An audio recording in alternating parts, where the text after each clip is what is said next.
Market update on the 25th. Finally getting a chance to look at these charts. I think that this is, there's two different possibilities, I guess. So if we have this move up here at 409, this was at 371. It's about 38 points. 38 points lower than 318 is around 280. So right around here, I think, is the bottom of the W wave. So ABC, W. Then we get an X wave right here. That's at 334. Tops at 409. That is 75 points. 75 points lower than 280 is around 205. That's my target. 202 is the 1.61 fib. So that's possible as well. So then, if we know this part is complete right here, we're just working on this part now. So we know this is most likely, for how far this A wave traveled, we know that this is most likely going to be A, B, C. Because if it was a 5-wave move, it would go much lower. So, with that in mind, we know this is going to be either this, or the only other possibility is we get the A wave here, and we go something like that, and then it comes down. B waves are usually very long and drawn out, and that's why this is so choppy. I think it has to do with zero date expiration options 5 days a week as well. But I also think because it's a B wave, it's very choppy. This was an A wave. You can see how impulsive that was. You can look at the slope at it. You know it's an impulsive move. So this is either going to end here in the next couple of weeks, and then we're going to go down. We're going to finish this bear market in the summertime, maybe in August. Or what I think is more likely is we do something like this, and then we go down. And I think that it might last, let's see, this took about 5 months. This probably take a couple months. This might last all of 2023. So we might be looking at some new highs coming here in, I mean, not new highs, but more higher highs than we've had in 2023 later in the year.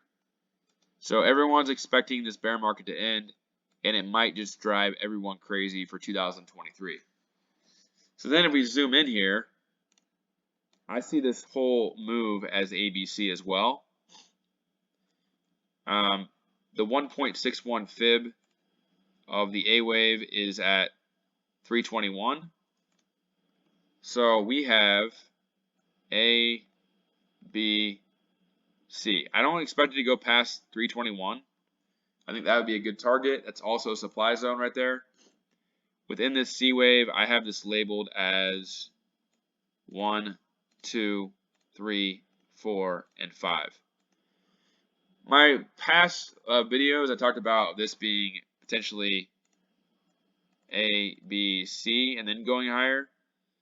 I guess that's still possible, but that would just make this whole thing A, B, and then C. But the problem with that is I don't think that this really went to a fib. So it just kind of in no man's land, didn't hit a fib pretty much exactly. So I kind of like this count better. A, B, 5-wave move up here to 321. So that's my thoughts. I think this is almost complete. I think we could have one more move higher to 321. And then we're either going to get a, I would say more than likely we're going to get an X wave lower. So it's actually going to look like W, X, Y. As far as how far it can go, I don't think it will go past 353, 352. So if it goes to 352, that would be an expanded flat. Then we're looking at the whole thing like this, and you can see the target that we're looking for, the low 200s, would hit for a final move down. It could also do this. Could come all the way back down here to lower lows in a demand zone somewhere down here, and then just come up here and double top right here. But I don't like that as much because of the fact that if it does double top right here, then you wouldn't expect it to come much farther than the start of A wave because it would turn into a normal flat. So for that reason, I think that there's a good possibility that we get this, and then we come past the start of the X wave, and then we're looking at this as an expanded flat, and then we could come down here with a big move. That would be a pretty big move, 350 all the way down to 200. So I think that 2023 could shape up like this, but it's still possible that it could also just be A, B, and then we get the C wave down. So we'll see how it goes. Depends whatever they want to do. There's no way of knowing which way it's going to go. So that's QQQ, 321, and then we'll see if it turns into a X wave, B wave, and higher, or we just go straight down.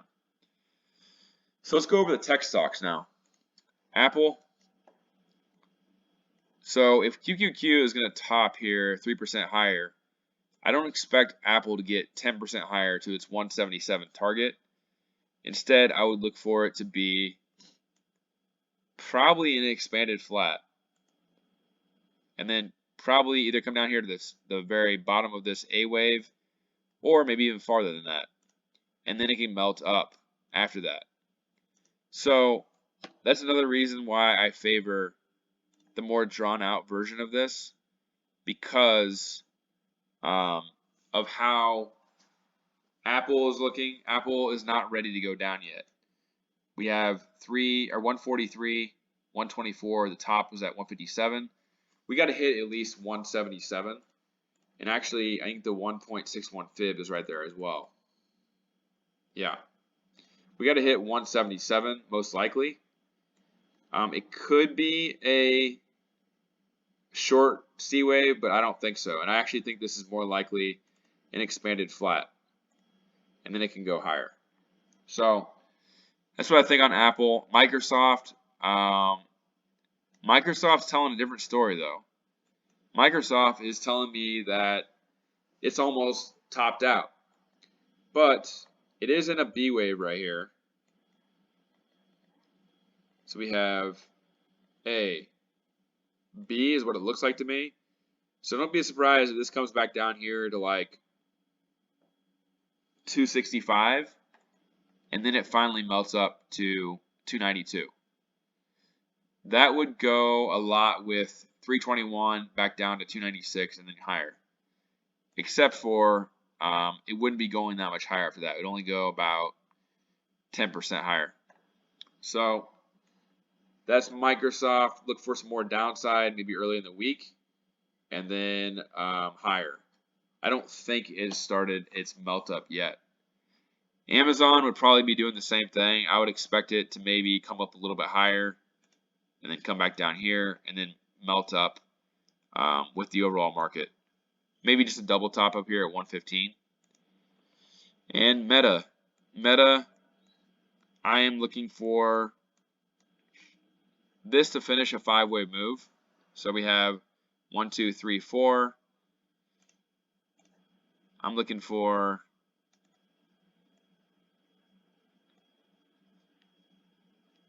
$213 to $217. And then just like every other stock, I'm looking for pullback to 190, maybe 185, potentially all the way down here to 177. But there is a demand zone right here at 183 to 181, so that's the most likely. So that would go in accordance.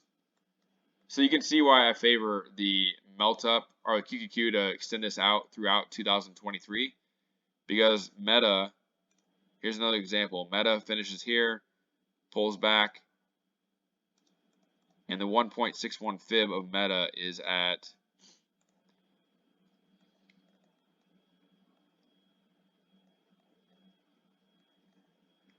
$263. So if Meta is going to go to 263, then it's got to pull back. QQQ would pull back at the same time, and then we would get the melt up third wave, fourth wave, fifth wave to 264. And so that would play along perfectly with, again, this. So that's Meta. Tesla.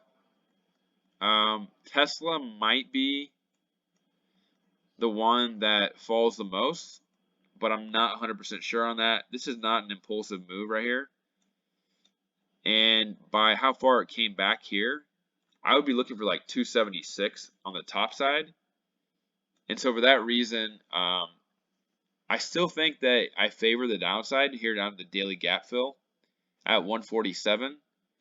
But who knows? Maybe it bottomed right here. It would have to be, it could be an X wave or a B wave. It pulled back to between the 0.38 and the 0.5 fib. So that's a normal X wave right there.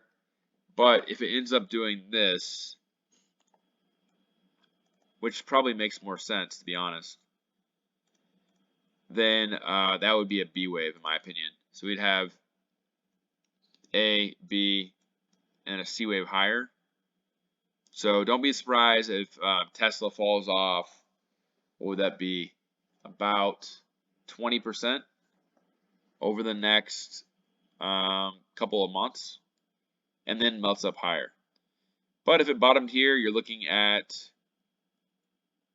276. If it goes to 145, you're looking at maybe like 250, 255, something like that. So we'll see which path that follows. Did it bottom here, or is it come down here at daily gap fill? And now finally getting to SPY. So SPY, if QQQ is going to go up another 3% probably in the next week, then I would expect SPY, zoom in here a little bit, I would expect this probably to be a X wave. So yeah, probably looking at this like W, X, and then probably starting a move higher.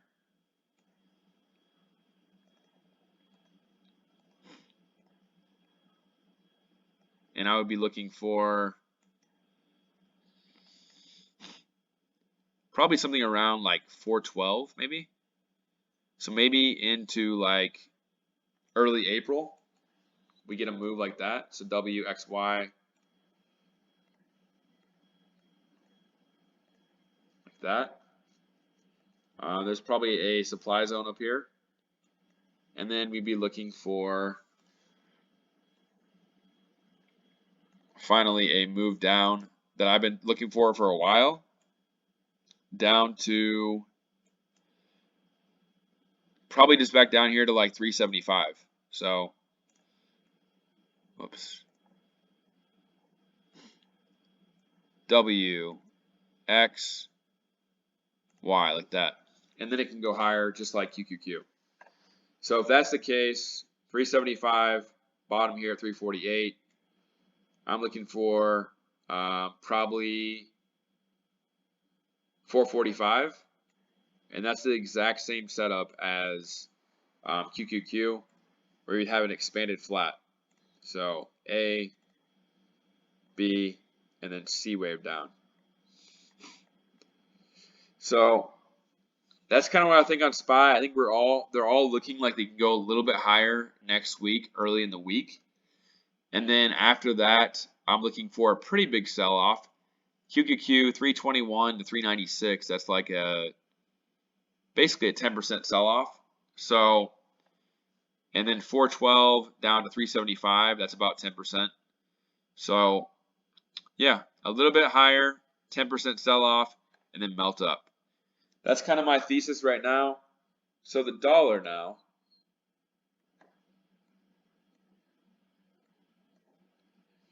So the dollar, we already hit the supply zone right here. I was watching this to see if this is a 5-wave move, but it came back up here a lot. I won't be surprised if this starts melting up, and I'm looking for it to, again, make a move all the way up to the top of this supply zone, maybe like 107. So A, B, C, something like that. And then it will sell off down to probably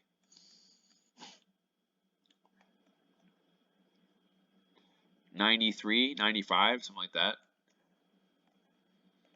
So that's kind of my thoughts on the dollar. And then I think it's going to go higher.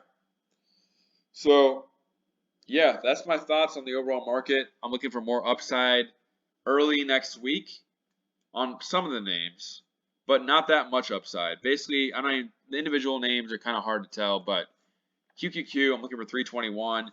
SPY, I could see it maybe going to 407 to 412. We'll see. The downside's still possible though. I'm not saying it's not possible. We did hit a supply zone right here. I just think it's less likely now. So that's it. Leave me a comment. Let me know what you think. I looked over those charts for a while to kind of get a good thesis, and I think that's the best one I can find.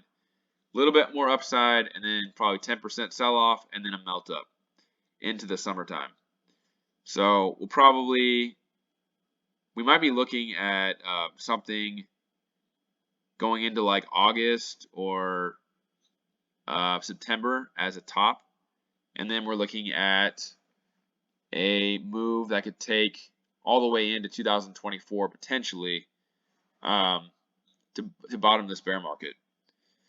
So that's it. Leave me a comment, like, subscribe for more updates, and have a good rest of the weekend.